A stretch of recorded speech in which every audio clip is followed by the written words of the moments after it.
Discover, this is Daniela. Hi, it's Jennifer Coolidge. I just want to thank you for making me feel so special. I earned cash back on debit for my dinner party groceries. That's great, but with Discover Cashback Debit, we give everyone cash back on everyday purchases. Anything else I can help you with? Do you like asparagus and mushroom sorbet? I've got leftovers. Introducing Discover Cashback Debit, a checking account with cash back. It pays to Discover. Eligibility and terms at discover.com/cashback debit. Discover Bank, member FDIC.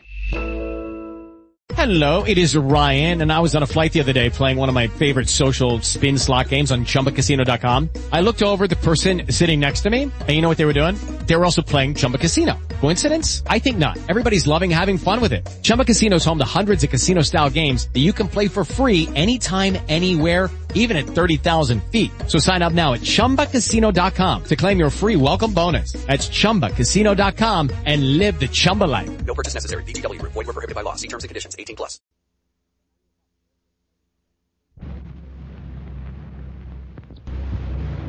This is One Man's Family.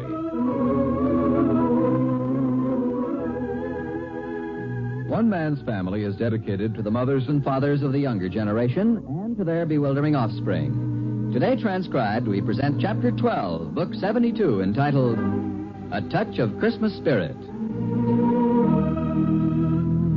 Early on this December day, a pelting rain washed the air and swept the streets and waterfront of San Francisco. And now, in the afternoon, from the hills of Seacliff, through bright winter sunshine, you can see the green of distant countryside, and, sharply outlined above the water, the graceful span of the Golden Gate Bridge. There is the faint fragrance of wood smoke in the air, for this is the season for hearth fires and pungent eucalyptus wood. The holiday season in California is like the Christmas season everywhere. Houses snug against the chill of wintry weather, and an air of expectancy about the land. In the cozy library in the family home in Seacliff, Mother Barbara is having a heart-to-heart talk with Clifford. Christmas means so much to your father, Clifford. When he comes back from his walk, why don't you sit down and talk with him for a little while and make up? Mom, make up? What do you mean? We're getting along fine. You're formal, Clifford. Huh? Clifford, you're formal with each other. Now you know you are. He hasn't forgotten that fuss you had about Paul, and you haven't either. Why don't you just pretend it didn't happen? He's beginning to feel the Christmas spirit, I think. He's humming Christmas songs under his breath. Well, I don't know what more I can do, Mom. Well, you can talk Christmas with him. He loves to just sit and talk about Christmas. Listen. Henry! Yes, honey. Have you looked out at this wintry day? It's a beautiful, sparkling afternoon. There's a nice fire here in the library, too. Come on in. You see, he's just as happy as he can be. Now, don't spoil it and act so formal with him. Yeah, I know, Mom. I've been trying. Just forget you had a fuss. Just erase it. Oh, hi, Dad. Yes, Clifford. Family, I tell you, there's no season like it. When I came along the street just now, the fragrance of wood smoke and the crisp wintry air, why, real Christmas weather. Doesn't that fire smell good? It's nice and warm here. There's nothing like the smell of a good, crackling eucalyptus fire. Well, did you have a nice walk, Dad? Yes. I saw Margaret and Penelope and Shirna, and every one of them had that special, bright, expectant look you see on children's faces at this time of the year. They're counting the days now, you know. They were roller skating to a little chant, 9 more days, Saturday, Sunday, 9 more days. Why don't you and Clifford both sit down here, and I'll bring a plate of Christmas cookies and some tea. Oh, not tea, Fanny. I'll tell you what I'd like. Milk, Christmas cookies and a glass of milk. Clifford? Well, I'm not very hungry, thanks. We just had lunch, Dad. But I've been walking. You bring it in, Fanny. He won't be able to resist Christmas cookies when he sees them. They're the star-shaped ones, Clifford, sprinkled with those little candies. We'll gedunk them, eh? That's what's good. Christmas cookies gedunked in rich cold milk. You both sit down, and I'll be right back.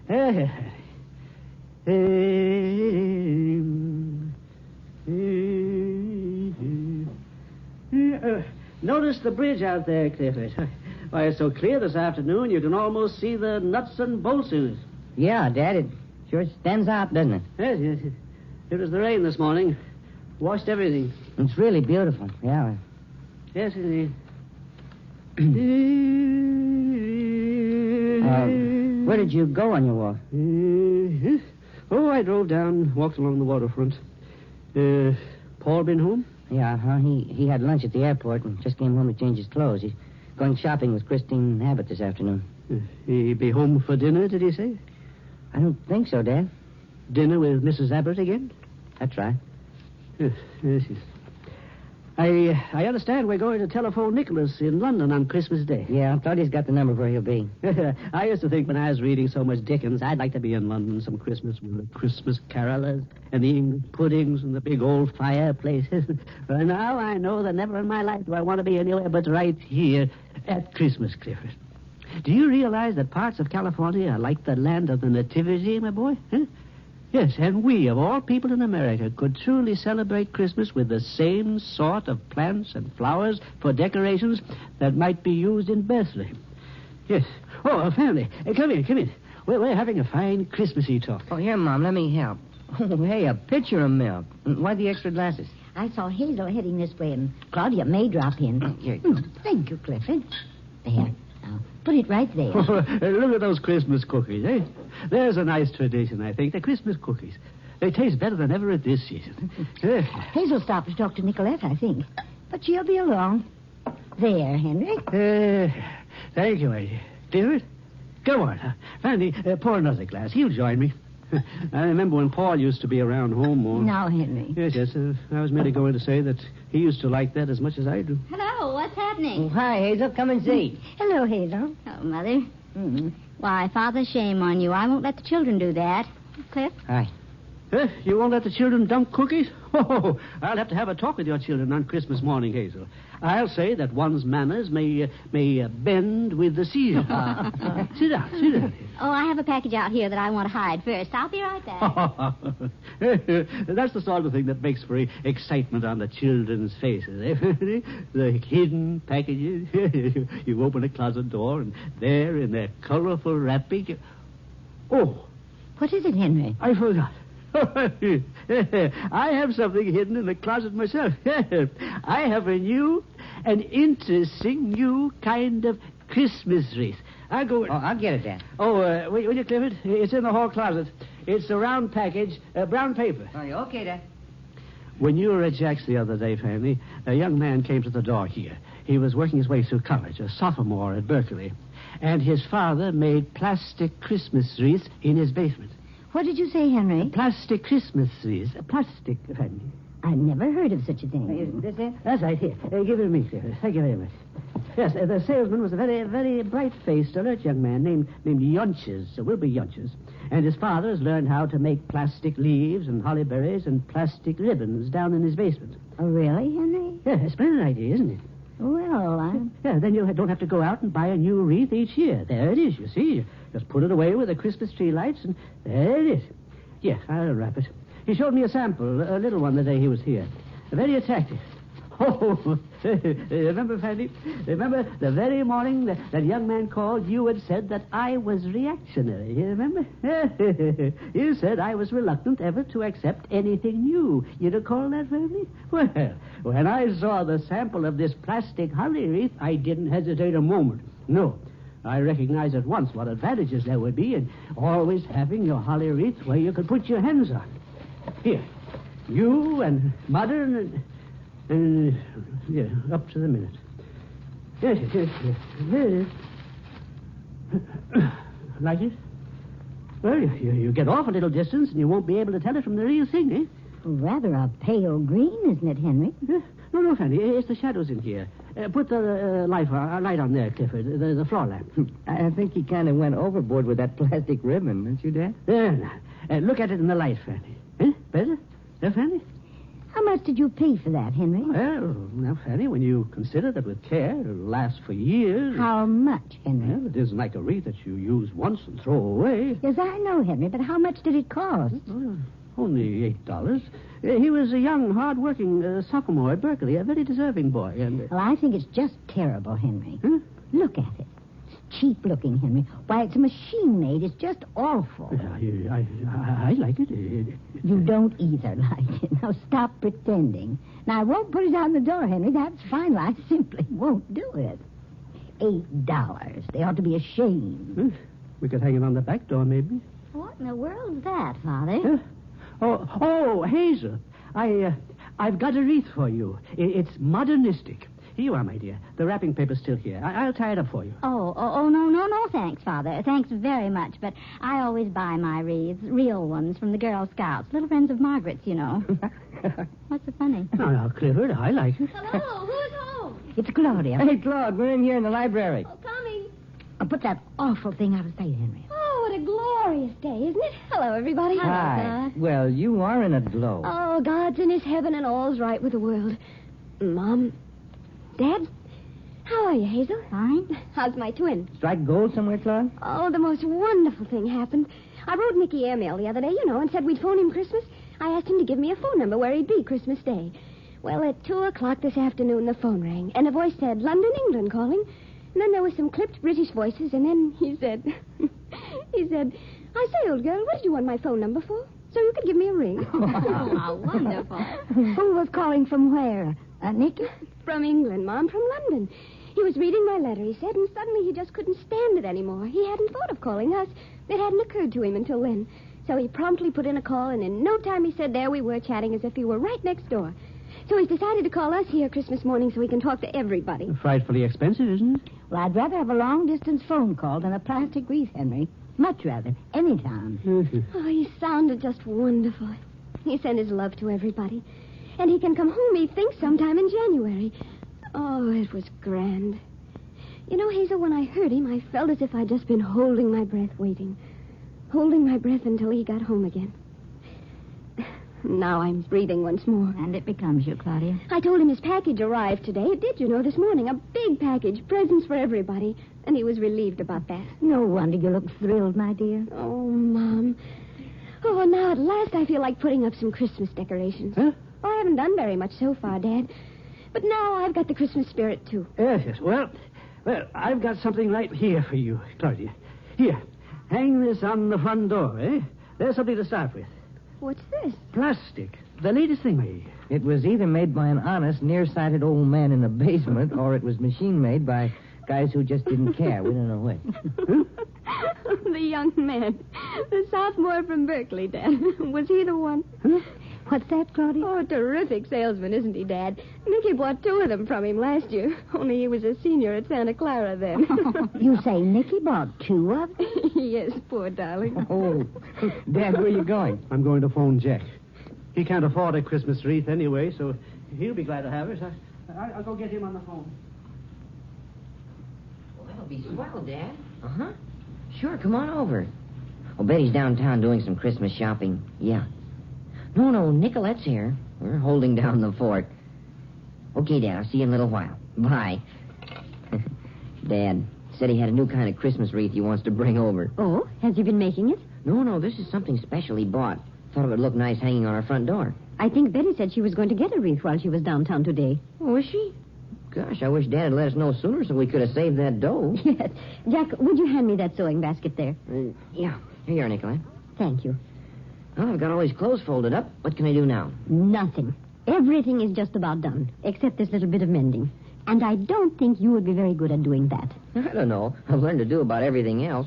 Probably only a question of time before I'll be doing mending. Oh, Jack. What's so funny? I can wash, I can iron, cook a little, scrub, and how? Make beds. In fact, I think I can qualify as an expert housewife, Nicolette. Yes, I think you could. It is pretty hard to have the responsibility of 6 small children, isn't it? Oh, I was only kidding. Gosh, you're the one who takes over most of the burden. I don't know what Betty and I would do if it weren't for you, Nicolette. We thank our lucky stars every night that you're with us. And I thank mine that I'm with you. So? Oh, I know you don't want me to keep talking about it, but gosh, Nicolette, we do feel kind of guilty sometimes the way you work around now, here. Jack, I won't listen to that silly talk. If you have Okay, now, just let me say one thing more, and then I'll drop it. And what is that? Well, Betty and I want you to know that we've felt that lately because of what's been happening, you might like to leave, and you won't because of us. What I'm getting at is we want you to feel free to do just as you please, to do whatever will make you happy, see? And what has been happening lately that I might want to leave? Well, maybe it's all my imagination. You mean because of Paul? Is that it? Well, yeah. I don't know quite how to say this, but we think Paul is crazy to pass up a wonderful girl like you. Jack, listen to me. I know exactly where I stand with Paul. We understand each other perfectly. We have for a long time. I have a deep, warm feeling for him that I shall never lose. We have a friendship which I will always cherish. But it does not go beyond that, for either of us. So, if Paul is finding happiness with whatever is going to make him happy, is going to make me happy, too. Can't you see that? There aren't many people in this world as unselfish as you are. I am not so unselfish. I work hard here because it gives me joy. And look what I get in return. I have a home, something I never had in all my life. I have your and Betty's children who adore me, who give me such love and affection as I never experienced. The whole Barber family has taken me to its heart and given me security and a feeling of being wanted and needed. All of these are precious to me, Jack. They have repaid me 1,000 times over for the little efforts I have made here in your home. Oh, I can see what you mean, all right, but I can't help... Oh, that must be Dad. Dad? Yes, yes. Nicolette and I are in here. Yeah, get some of these wraps off. Yeah, done up like a mummy. Done up like a mummy, did he say? Yes. Yeah, got enough clothes on for an Arctic expedition. Fanny insists on my putting on more wraps and mufflers. Oh, how are you, Nicolette, mate? Oh, I'm just fine, Father Barber, thank you. Yes, yes, occupied as usual. Sit down, Dad. Yeah. You said Betty was out shopping, eh? Yeah, not many days before Christmas now. I told her I'd help Nicolette around home this afternoon if she'd take care of that end of it. I don't want any part of that crush. Betty loves to mill around in the stores at Christmas time, though. Can't understand how anyone would like all that confusion being pushed and shoved about. Oh, there's an excitement about it, Father Barber. Everything is so gay and cheerful. It's been my observation that everybody looks pretty harassed about this time of year when you go into a store. Yeah, even Santa Claus. Everybody in a hurry, clerks impatient, women walking up and down aisles, picking things up and dropping them without even looking at them, just to add to the general confusion. Oh, where are all the children? Oh, speaking of confusion, huh? The triplets are sleeping, Father Barber. The others went out to play right after they had their lunch. And let's let well enough alone. Peace, it's wonderful. Say, where's that wreath you were going to bring over, Dan? Oh, yes. I left it there in the hall when I took off my coat. I'll get it. Wait, let me tell you about it first. It's a bit different than the ordinary run-of-the-mill sort of thing, you see. Modern. And very practical, too. Use it year after year and always looks new. Just the sort of thing for a young family that has to watch expenses. How interesting. Where did you get that, Father Barber? Oh, you just wait, Nicolette. Wait till you see it.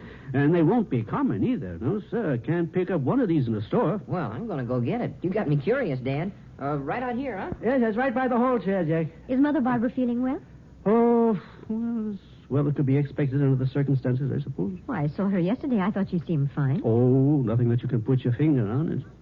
It's just that Paul is keeping us all in a state of apprehension, more or less, wondering just what he's up to is...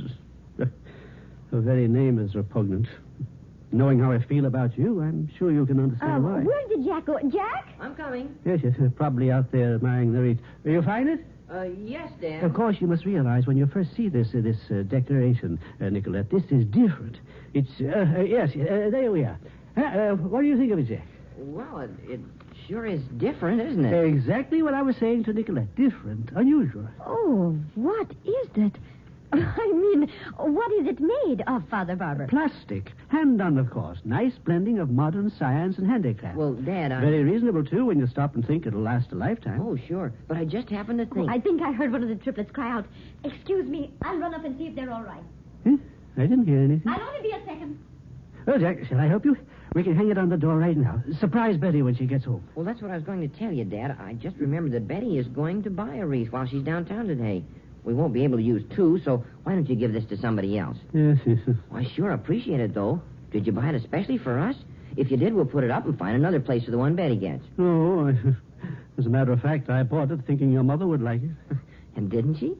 No, she didn't. You don't either, eh? Well, it's a little corny, if you don't mind my saying so. Something told me I'd been stuck after I bought it, but as your mother always says, I die hard. Yeah. Well, what do we do with it? Plastic burns nicely, doesn't it? Might make a nice blaze for our Christmas fire, eh?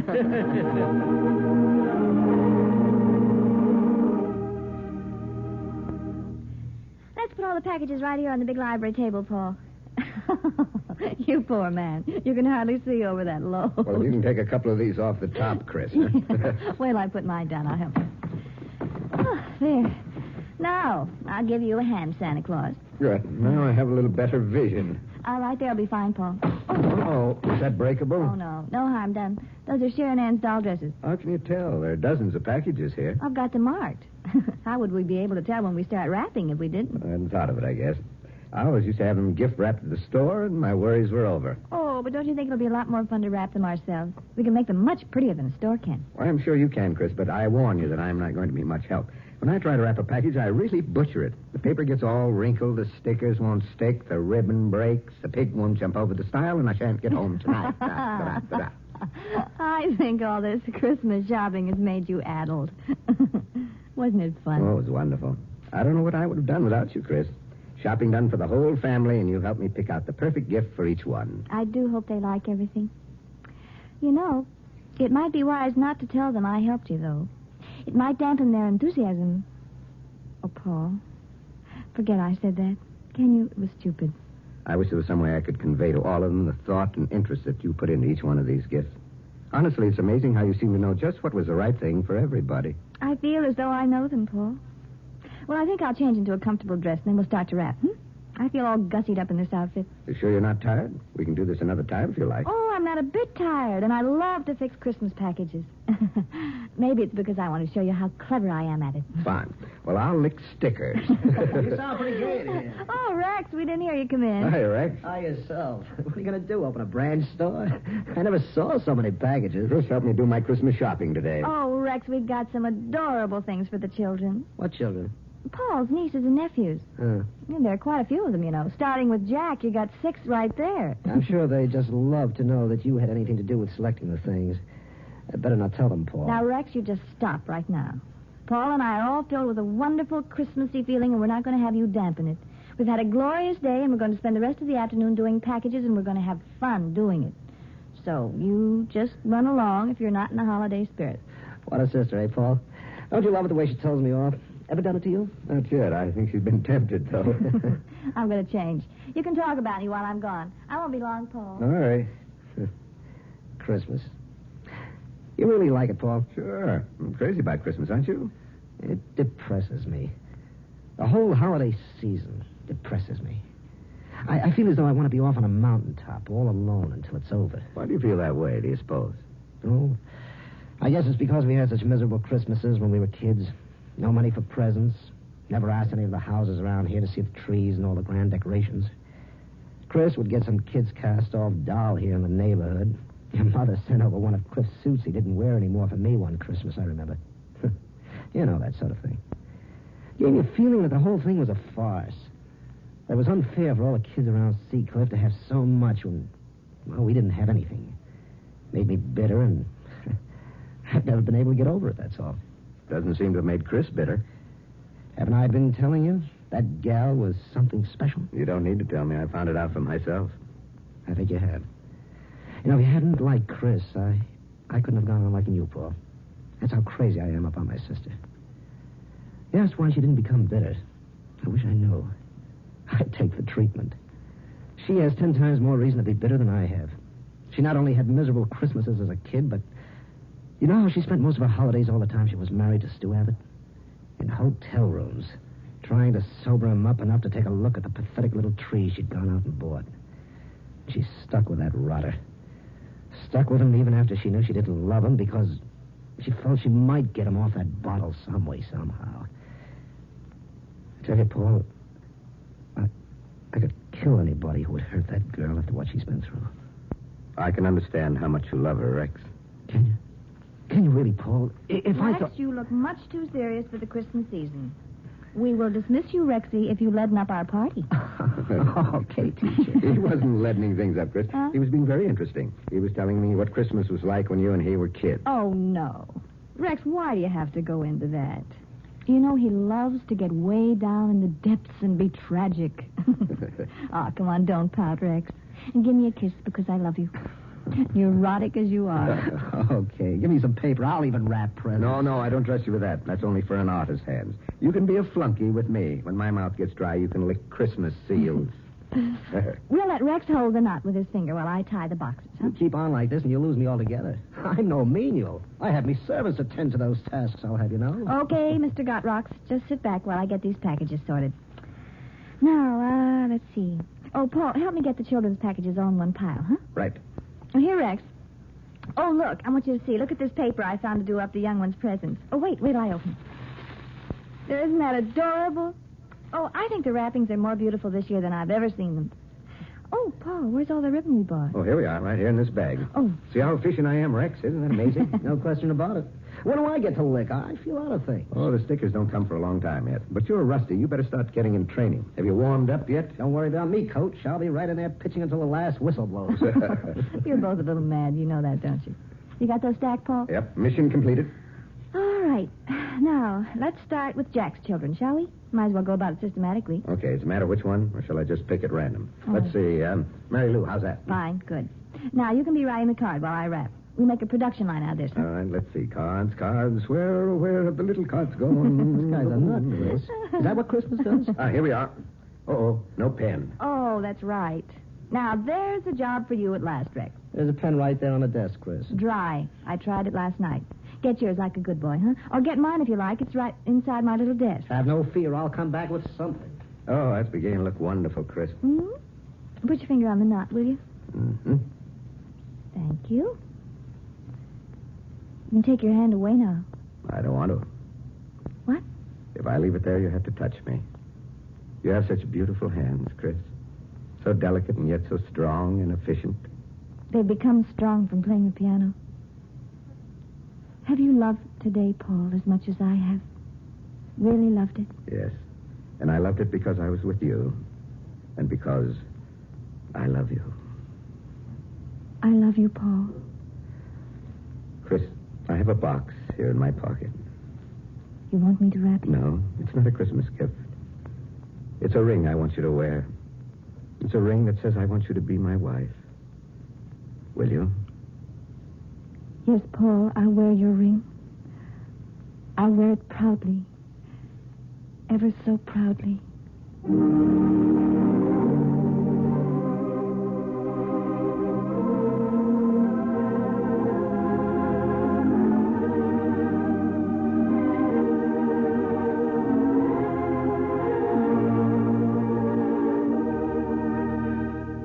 You've just heard Chapter 12, Book 72 of One Man's Family. Written, produced, and transcribed under the direction of Carlton E. Morse. Chapter 13, entitled Christmas Morning with the Barbers, will come to you next week at this same time. What's on NBC today?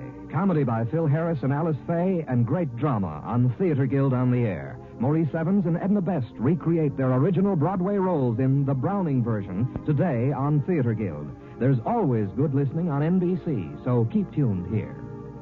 One Man's Family came to you from California. Now stay tuned for the Quiz Kids on NBC.